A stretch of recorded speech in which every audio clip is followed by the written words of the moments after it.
Welcome to the Spy-Fi Guys, where we cover spy facts, spy fiction, and everything in between. I'm Christian, And I'm Zach. and we've got a microdot for you today. Last week was A Call to Spy, which was about women spies in France in World War II, and we have more stories on that same subject today. Yeah, so we've got, I believe the book is called D-Day Girls?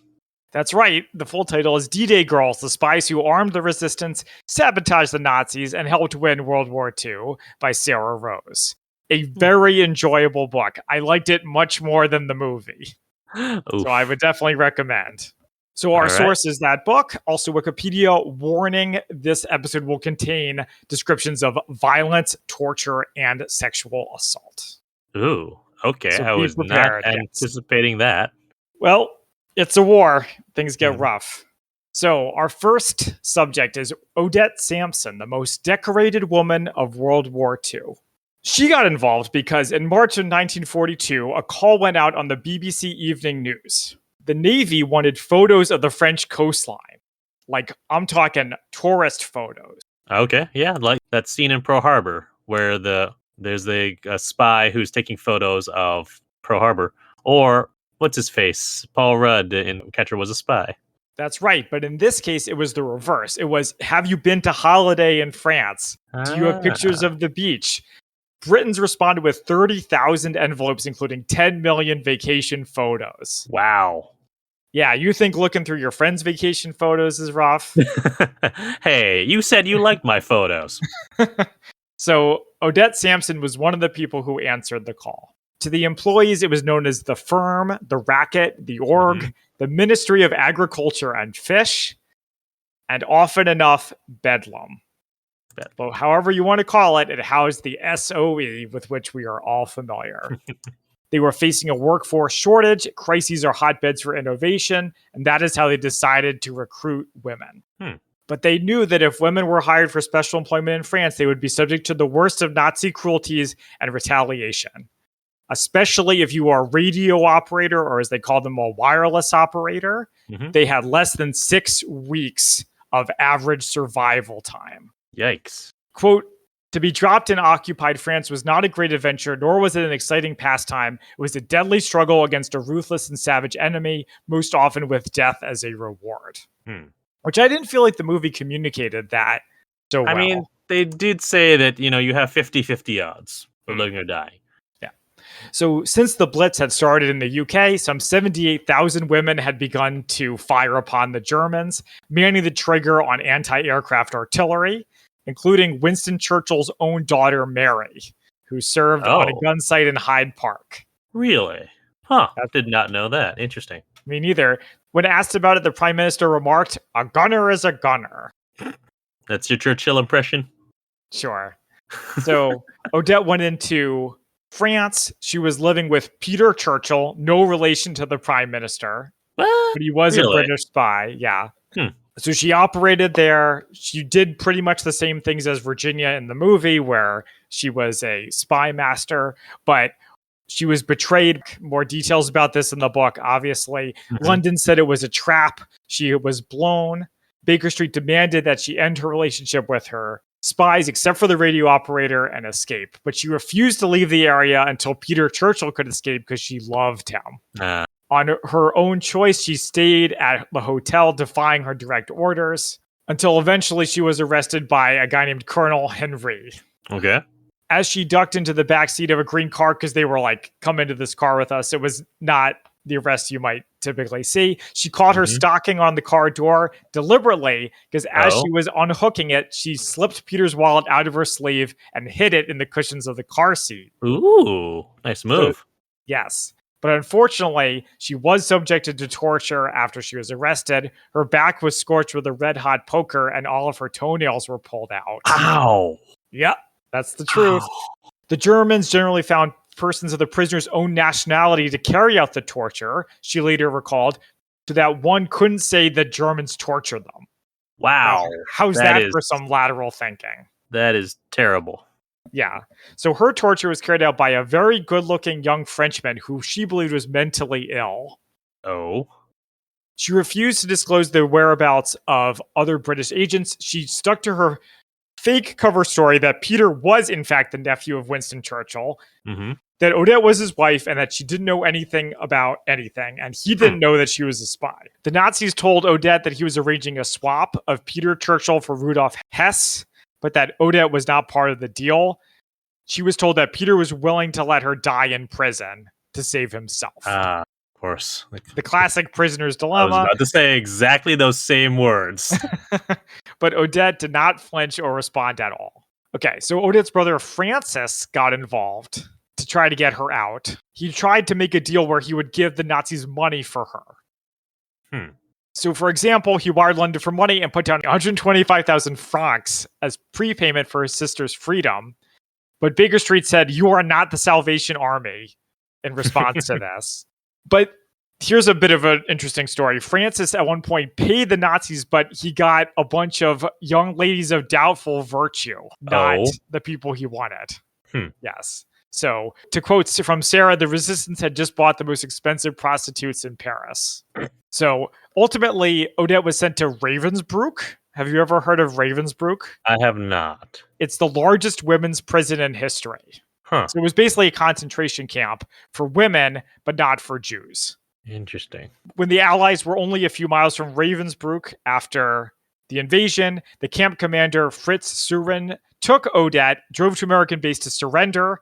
They were met at an American checkpoint, and Odette said, "This is the commandant of Ravensbrück. You make him a prisoner right now." So they took his gun. They took everything. Odette met up with some GIs later.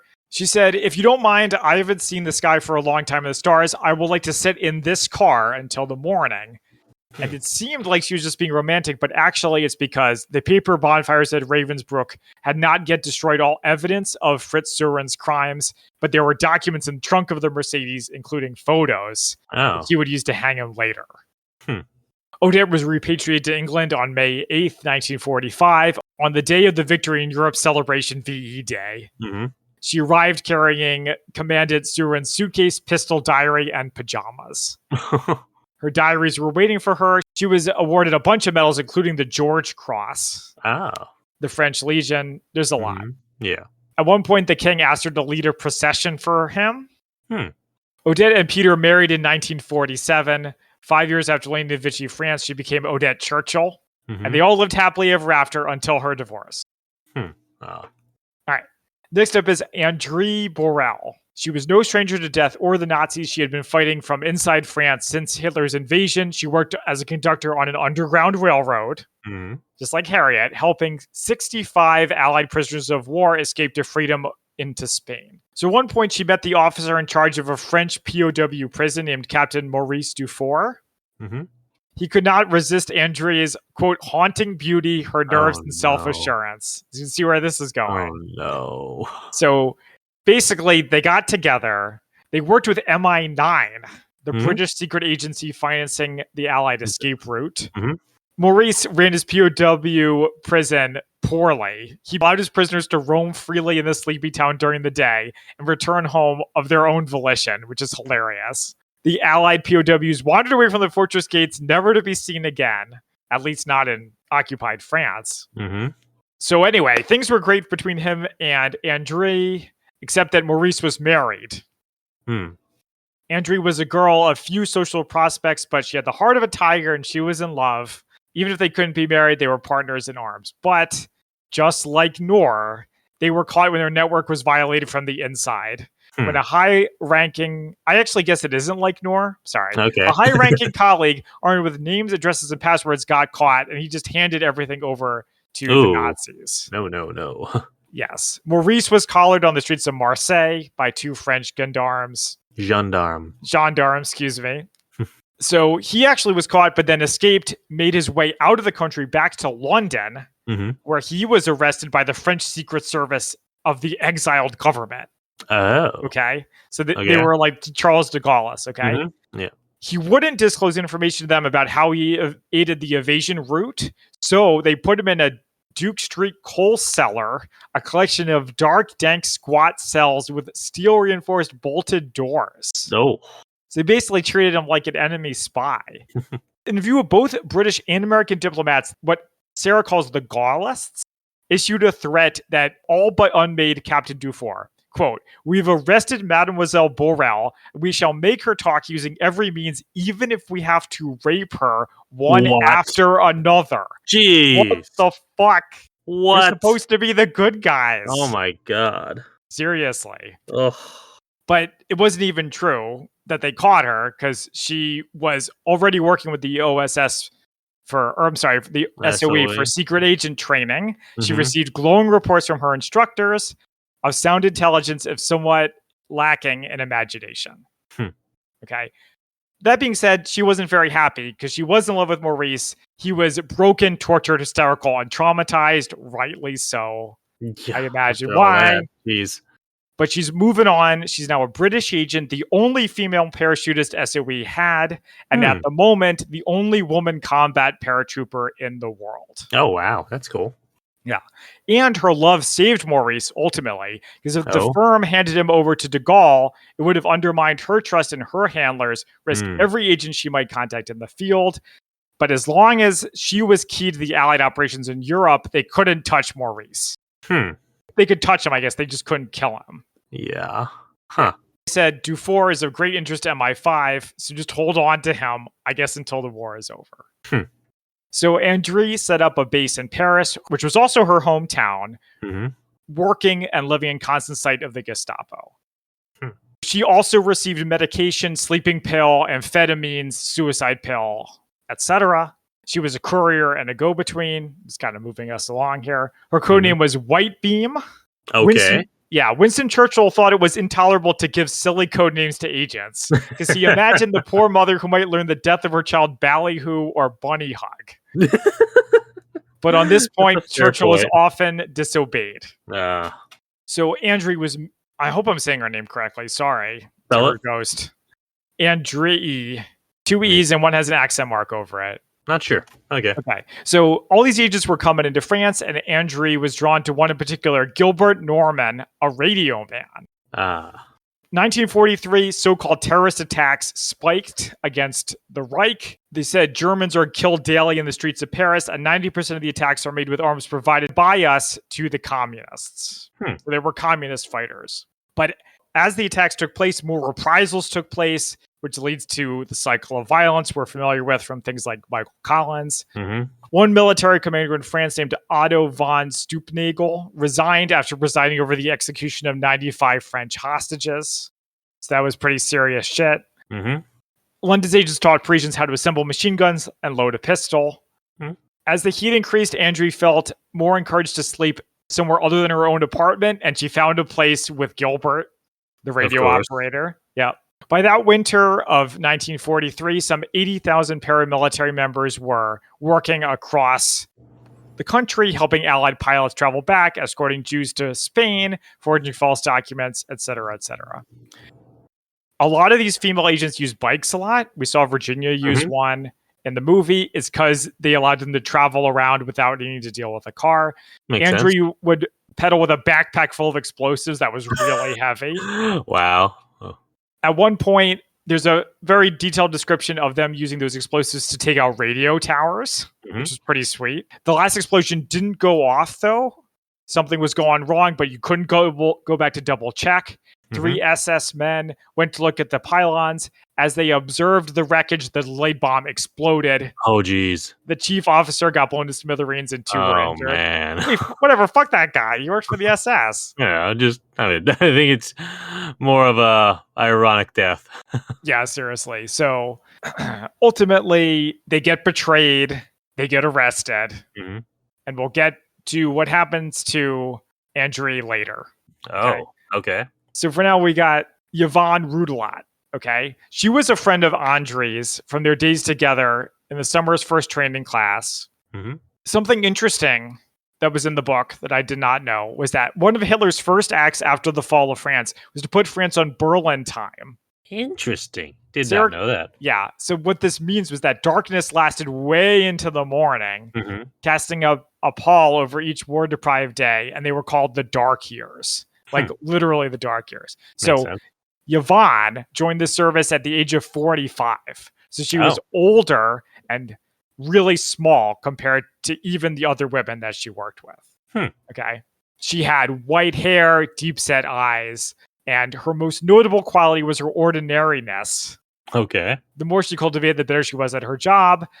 The manual for the training course said the secret to being secret is to be natural, so behave naturally.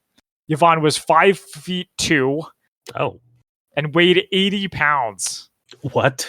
Yeah, she was a yoga student and a vegetarian. Because she was so small, she would do things like hang suspended in a parachute harness over railroad tracks to like place bombs on the top of tunnels. What? Stuff like that. So there's a part where they talk about blowing up a tunnel. That was pretty sweet. There's a story about her working with her secret agents where there's a bit of a comedy of errors. In the fall of 1942, in a dark harbor off the coast of France, 5 rebels had a dinghy with 1,000 pounds of explosives. Oh, no. Which is way more than the dinghy was supposed to have. Where is this going to go wrong? They rowed to sea where they would sink off a buoy for storage and then go back and get it later. But it was overweight. It was unbalanced. So it turtled, capsized. Oh, mortal loss. Oh. And the teenagers who were running it started like yelling because they're like, we're falling over. Oh, no. They woke the entire harbor village like a bank holiday crowd on Derby Day. Oh, jeez. And I'm not a French pronunciation, so I'm sorry. That right. Quartier de la Jeunesse Françoise, which is basically the French version of the Hitler Youth. Oh. So there were young people, dredged the channel for the explosives and marked the spot. Schoolboy was set against schoolboy. Sarah had the observation. And then Vichy police were able to come back and get it later. The way that Yvonne got caught was the CART network's messenger, Andree Marsac, lost his briefcase of names after he fell asleep on a train. Oh, boy. They didn't know what to do. And Yvonne and her honey bunny, Pierre, got into a car chase with the Nazis, actually, in a Citroën. Yeah. Drove for like miles and miles and miles on this road. They really could have used, what's his name? The Saboteurs' help. Oh, yeah. Don't remember what his William name Grover Williams' help. That's the one. Too bad he wasn't around. So coming into a new town, the Nazis leaned out of their windows while Yvonne and Pierre were in their sights, sprayed them with bullets. The windshield shattered. Jeez. Yvonne slumped over onto Pierre's shoulder and blood started coming out. Oh, man. So it crashed into a wall. Pierre was shot in the leg and taken prisoner. Yvonne had a bullet in her head, but it did not penetrate her skull, and she was alive. What? Yeah. So the hospital decided surgery could wait. They just left the bullet in her head. Oh, my God. They bandaged it. What? Yes. So the Nazis shouldered into the hospital, reached her bedside. She was asleep, and they took her prisoner. Okay. Ultimately, Yvonne lived long enough to witness her own liberation in a German prison, but she did die soon afterwards of typhus, starvation, and dysentery with the bullet still inside of her, which is great. Andree was injected with poison by her captors 1 month to the day after the Allied invasion of France, June 6th, 1944, at Nantes-Wheeler, the only concentration camp on French soil. There is a legend. It is not confirmed. There's a legend that said Andree woke up just as her feet were placed into a crematorium oven. Oh, shit. Yeah, she clawed at her jailer, dragging her nails deep, severely scratching his face. As he closed the door, she screamed, "Vive la France." Yeah, that was pretty hardcore. 39 women from the French section went to war, and 14 died in action. And that is D-Day Girls by Sarah Rose. There's a lot more stuff in the book. It was much better written than I was repeating it, so definitely check it out. Yeah. Wow, that was impressive. Like, just talking about this and the movie, a lot of these stories are not well known. Why aren't we getting more of these stories? I don't know. Maybe they just lack a lot of explosions and car chases, even though there were a couple in there. There was explosions and car chases and, hardcore death of, like, everyone. It was a tough war. Yeah. It was a long war. And it's only going to get longer and tougher next week with The Longest Day, the classic movie. I'm looking forward to... I've never seen it before, and I know that Sean Connery is in it briefly, probably, at one point. That's right. Well, thank you for joining us for this MICRODOT. See you next week for The Longest Day. You can find us on social media at the Spy-Fi Guys under Facebook, Twitter, and Instagram. Until next time, I'm Zach. And I'm Christian. And we are the Spy-Fi Guys, signing off. Thank you for listening to the Spy-Fi Guys. If you enjoyed our podcast, please be sure to give us a 5-star rating on iTunes. The theme song from this podcast is Mistake the Getaway by Kevin MacLeod from Incompetech.com. Licensed under Creative Commons by Attribution 3.0. Films, books, and television shows reviewed by our podcast are the intellectual property of their respective copyright holders, and no infringement is intended. This is a personal podcast. Any views, statements, or opinions expressed in this podcast are personal and belong solely to the participants. They do not represent those of people, institutions, or organizations that the participants may or may not be associated with in a professional or personal capacity unless explicitly stated. Any views or opinions are not intended to malign any religion, ethnic group, club, organization, company, or individual. You can find our podcast on social media at The Spy-Fi Guys on Facebook, Twitter, and Instagram.